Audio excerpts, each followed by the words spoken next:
All right, welcome in everyone. Ready for another deep dive? Always ready. Okay, good. So today we're looking at this is going to be pretty fascinating. A woman named Ellie Harrington and her experiences during World War II. Sounds intriguing. Yeah, it is. And we've got excerpts from a narrative work that really, gives us that personal perspective, kind of story-driven look at this critical period, right? I mean, this is World War II and a really, quite unique type of contribution to the war effort. Yeah, and I think that's what's so captivating about these kinds of narratives. You get to understand history, not just as these big events, but through the lens of individual experiences. Right. Absolutely. So, the mission for us today and for you listening, right, is to really understand the nature of Ellie's work.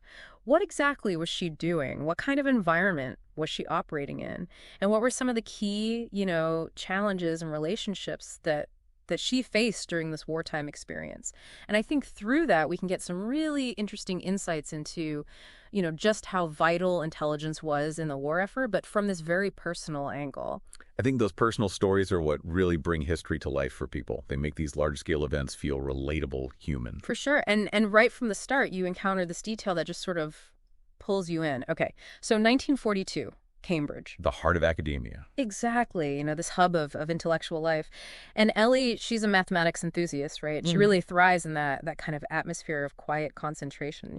The excerpts even mention how much she just cherishes the silence of the library at Cambridge. Okay, so we've got a sharp mind immersed in equations, and the world outside is, well, a world at war. It's an interesting juxtaposition. Yeah, and then it all shifts really quickly, It's Yeah. this unexpected turn. Ellie gets recruited, pulled away from this very familiar academic life, and she's brought to this place. They just call it BP. BP. Okay, secret code name right off the bat. Right. It's shrouded in mystery, and the way the excerpts describe her arrival is just so vivid. So what's it like? What's BP like? Well, imagine this, a slightly shabby, it's seen better days, this Victorian mansion. Okay, I can picture that. Yeah, but then surrounded by all these odd, almost hastily constructed huts, they're just scattered across the grounds. I'm sensing a bit of a clash of aesthetics here. Exactly. And it really sets the stage for this kind of blend of tradition, right? This established order and then this sudden, almost improvised element. Ah, makes sense. Wartime. You've got to adapt quickly, right? Repurpose what you have, build new things on the fly. It's about getting things done, not necessarily making them pretty. Yeah, it makes you wonder what exactly is happening in this unusual place. And Ellie, she's just kind of dropped off, and the driver says, "Welcome to BP." That's it. And not a word more, I bet. Well, he does add that even the name BP is classified, So right away, there's this weight of secrecy, right? This feeling that everything is very, very sensitive. They're not messing around. No, not at all. And then she meets Peggy, right? And she's just so wonderfully down to earth. She's got this great sense of humor, and she gives Ellie this very, very honest welcome to, well, let's just say, pretty basic living conditions. Oh, what are we talking? Well, think sporadic running water, a landlady who, seems to believe central heating is a complete myth, and sharing a bathroom with a whole bunch of other women. Ah, the wartime glamour. Right. But it's that contrast, isn't it? I mean, you have the high stakes of what they're doing, this critical work, and then these almost mundane living arrangements. Shows you the kind of dedication these folks had, though, right? They weren't there for comfort. Exactly. And Peggy, she introduces Ellie to this incredible community that's gathered at BP. It's this amazing mix of, linguists, there's naval cryptographers, people working in the registry, academics from all sorts of fields, chess champions. I mean, it's just this incredible melting pot of minds. Wow, that is quite the mix. And it makes sense, right? You need a diverse set of skills to break complex codes. It's not just about math. You need language expertise, strategic thinking, the ability to see patterns that others might miss. Exactly. And Peggy describes it as a madhouse run by eccentrics and supervised by the military. I can only imagine. And the atmosphere, it's constantly charged with secrecy, right? There are these hushed conversations everywhere and this real sense of unspoken things, like things are left unsaid because they're just too sensitive to even whisper. Well, yeah, I mean, they're dealing with information that could determine the outcome of the war. You can't be too careful. And it's Peggy who makes this really interesting observation. She admits she never really understood numbers, but she firmly believes that this war, it's not going to be won by, bullets or big speeches. It'll be won by calculations, by cracking codes. Exactly. And that really speaks to the changing nature of warfare, right? Oh, absolutely. It's the rise of intelligence, of information as a weapon. That's a huge shift. And it really foreshadows the kind of world we live in today where information is, paramount. So Ellie, she gets assigned to the registry. Okay, the registry. And honestly, it's not what you'd expect for someone with her mathematical talent. It seems like a very, very kind of mundane role. Really? What's she doing? Well, she's basically alphabetizing intercepts. Alphabetizing. Come on. Right. And the thing is, she doesn't even know the actual content of these intercepts. They're completely blacked out to her. So they've taken this brilliant mathematician and made her a file clerk. That's got to be frustrating. Oh, it is. She's really feeling underutilized, like her skills are being wasted. But, Ellie, she's not one to just sit around and let her mind go to waste. What does she do? Well, she comes up with this mental exercise. During her lunch breaks, she starts sketching out number sequences. Number sequences. Yeah, specifically the Fibonacci sequence. The classic. Each number is the sum of the two preceding ones. 1, 1, 2, 3, 5, 8. Goes on forever. Right, but she's adding her own modifications to it. Interesting. So she's not just, reciting it. She's actually playing with it, exploring it. Exactly. It's her way of keeping her analytical skills sharp, even amidst this very, kind of monotonous routine. It's like a musician practicing scales, right? Yeah. Keeping those fingers nimble, those mental muscles flexed. I like that analogy. And it's this very habit, this little lunch break ritual that leads to a really, really important encounter. Oh, tell me more. Okay, so one day, this man, Dr. Hayes, he notices her notebook. He's described as, kind of carrying himself like an academic. You can picture him with a tweed jacket, maybe a little chalk dust. The quintessential professor. Yeah, but with these really sharp, intelligent eyes. And he makes a specific comment about the Fibonacci sequence and her modifications. So he's not just a casual observer. Yeah. He gets it. He understands what she's doing. Right. And it sparks a conversation. And Dr. Hayes, he starts asking her about, why she's in the registry. He even suggests that, someone with her skills might be better suited for something else. He sees her potential. He does. And then he says something that really sticks with Ellie. He mentions how patterns can reveal themselves even in seemingly random data. That's a pretty insightful observation. It's about seeing connections, the underlying structure, where others might just see noise. Exactly. And then, Ellie, she's working the registry, going through these intersects, and all of a sudden, it hits her. What hits her? She spots a pattern, a transmission pattern sequence right there in those intercepts. It makes you think about those moments of inspiration, those breakthroughs, right? Sometimes they come when you least expect them. And sometimes they come from just, diligently plugging away at something that might seem boring or insignificant. For sure. And the reaction is immediate. Miss Thorpe, her supervisor, she's completely astonished and immediately rushes off to, report this up the chain. Makes sense. It sounds like a pretty significant discovery. It is. And a little while later, Dr. Hayes comes back, but this time he's with Commander Wallace. Okay, Commander Wallace. Now we're getting into the upper echelon of this operation. Yeah, and he's described as this very stern-faced man in a naval uniform. He clearly has a lot of authority.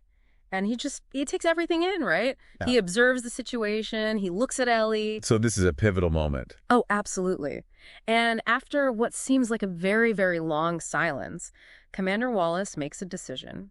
He orders Ellie to receive a security briefing. That sounds serious. It is. And he arranges for her immediate transfer to a section known as Hut 8. Hut 8. So that's where the real action is happening. It is. He tells her, quite directly that her skills are being completely wasted in the registry and that Dr. Hayes is going to find a far more, suitable application for her talents. So they're finally recognizing her potential. They are. And specifically, he mentions that she'll be working on Naval Enigma. Wow, Naval Enigma. Yeah. That's the heart of it all, right? Crack in the German naval codes. Doesn't get much more high stakes than that. Exactly. And Dr. Hayes, before she leaves the registry, he collects her notebook and he gives her this little instruction. He says, report to Hut 8 at 0700 hours.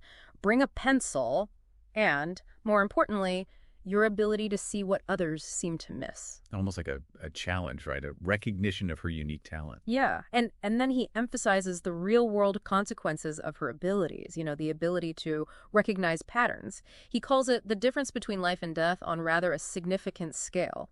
Wow. That really drives home the weight of the responsibility, right? It's not just an intellectual puzzle anymore. This has direct implications for people's lives. Absolutely.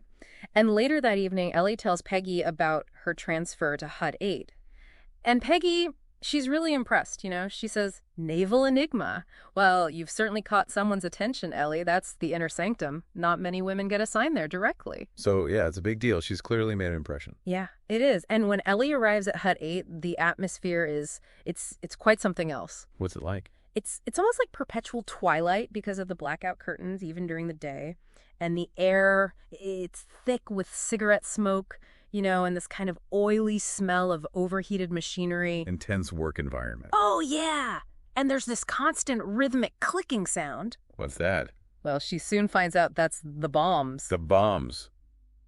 Okay, so these are the machines, the electromechanical devices they're using to try and break Enigma. Exactly, and they're running constantly. And Dr. Hayes, he introduces Ellie to Lieutenant Matthews. Okay, another key player. Right.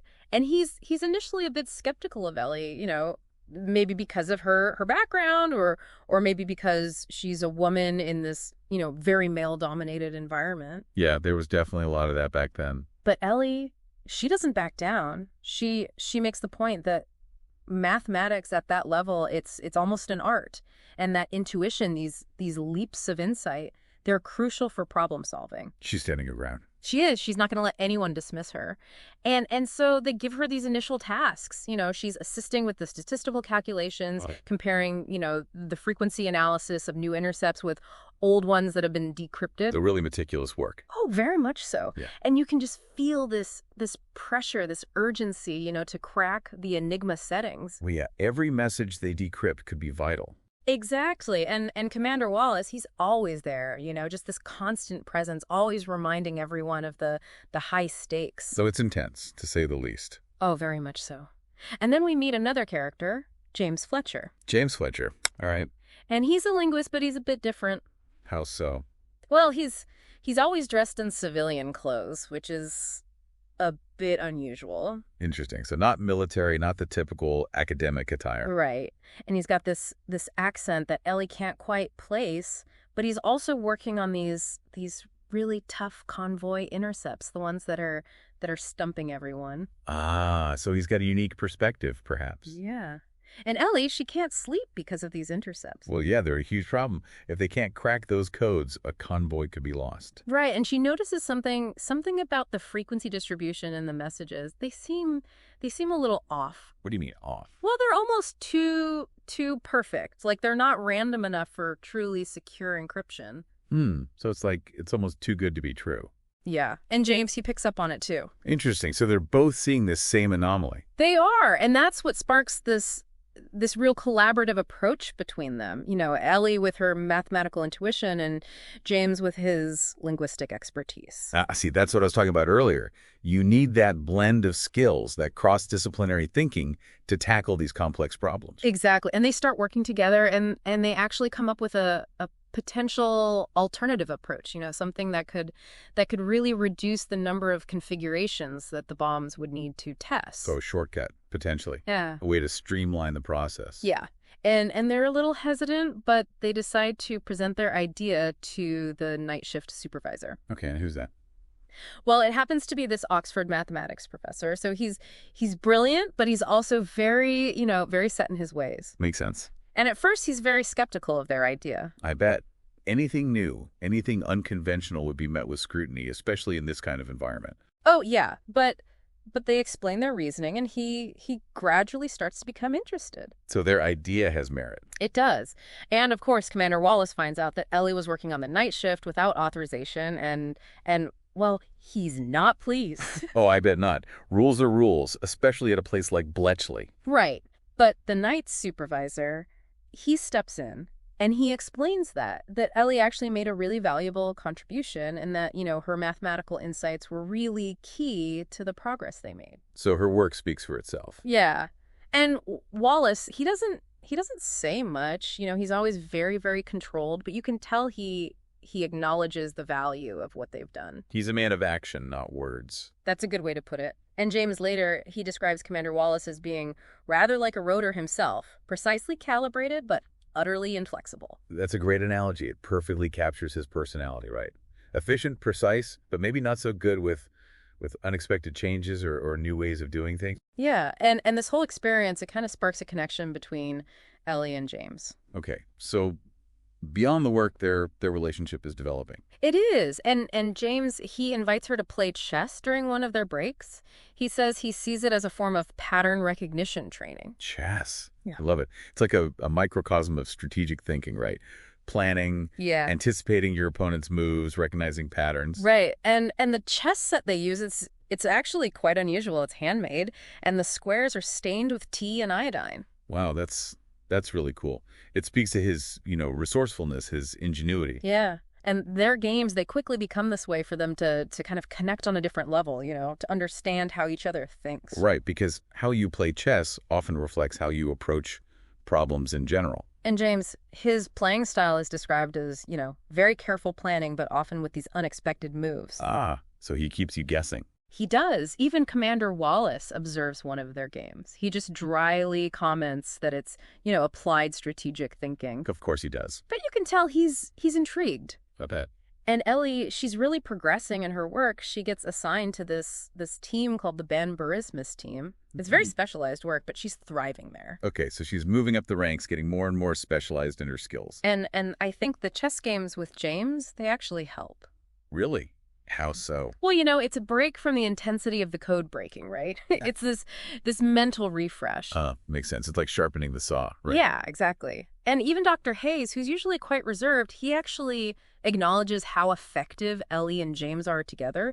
He points out how important both the math and the linguistics are, but also just the human element, The intuition, the creativity. And Ellie herself, she starts to think about chess as a metaphor. A metaphor for? Well, not just for their work, but also for the war itself. It's this idea of pattern recognition being just as important as raw calculation, It's about strategy, about seeing the bigger picture. And I think that's a crucial insight, Brett. It's not just about crunching numbers. It's about understanding the human element, the psychology, the motivations, the patterns of behavior. Yeah. Later in the story, Ellie and Peggy, they get a chance to visit London. Okay, wartime London. That must have been quite the experience. It was, and they have to use this cover story, clerical duties for the Foreign Office, which, sounds pretty thin. Well, secrecy was paramount, right? Right. And London, it's described as, there are blackout preparations everywhere, long queues for everything, but there's also this sense of determination, this resilience, People are adjusting to this new normal of wartime life. And I think that resilience, that ability to adapt it's something you see throughout history, right? Humans, we have this incredible capacity to find a way to keep going, even in the face of extraordinary circumstances. And Peggy, she says this really interesting thing. She compares it to mathematics. She says that life accommodates itself to impossible circumstances, just like mathematicians develop new equations when the old ones don't work anymore. Wow, that's pretty profound. It is. And then, as they're having tea in this little Kier room, everything changes.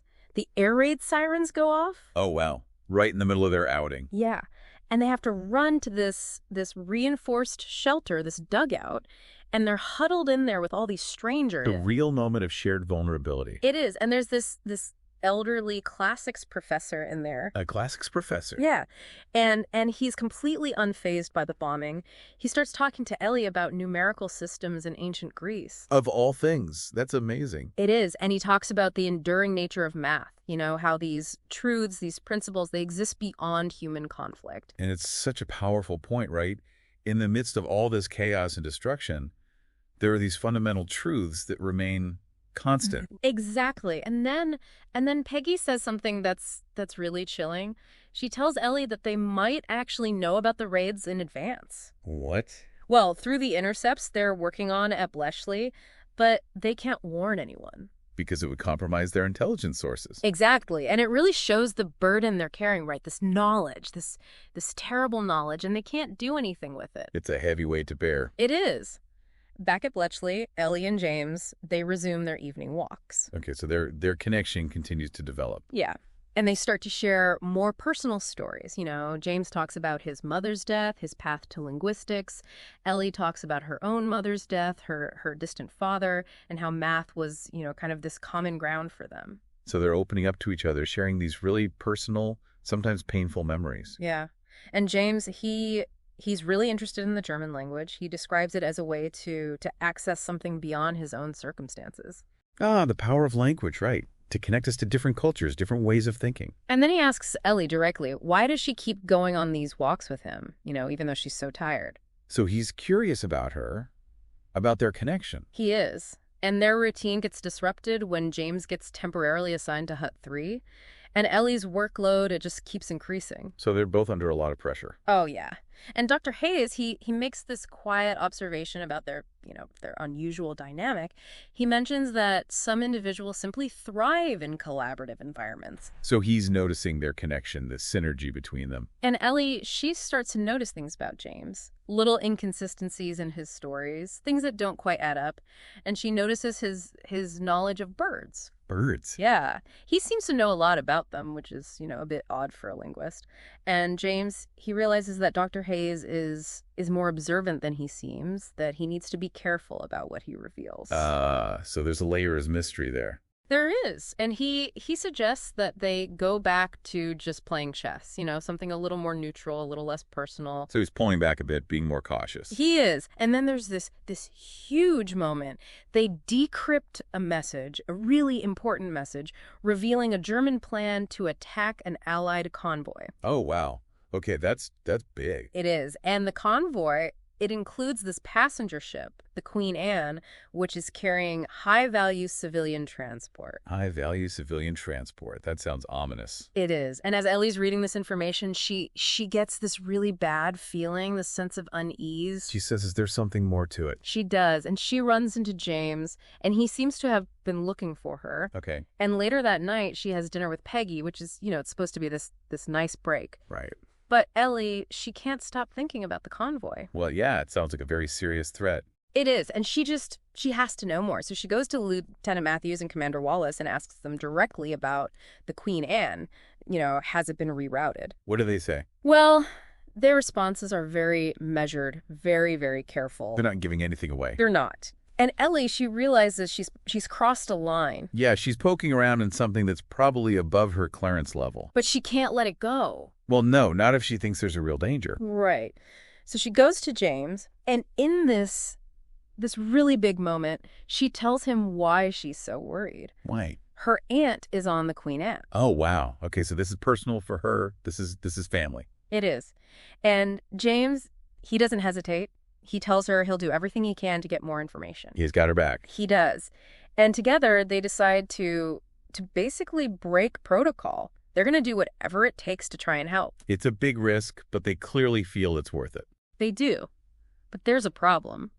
The most direct alternative route for the convoy, it actually puts them in potential danger from another group of U-boats. Ah, so it's a catch-22. They try to avoid one threat, and they might run straight into another one. Exactly. And High Command, they're hesitant to make a big change to the convoy's course because the information about this second group, it's not confirmed.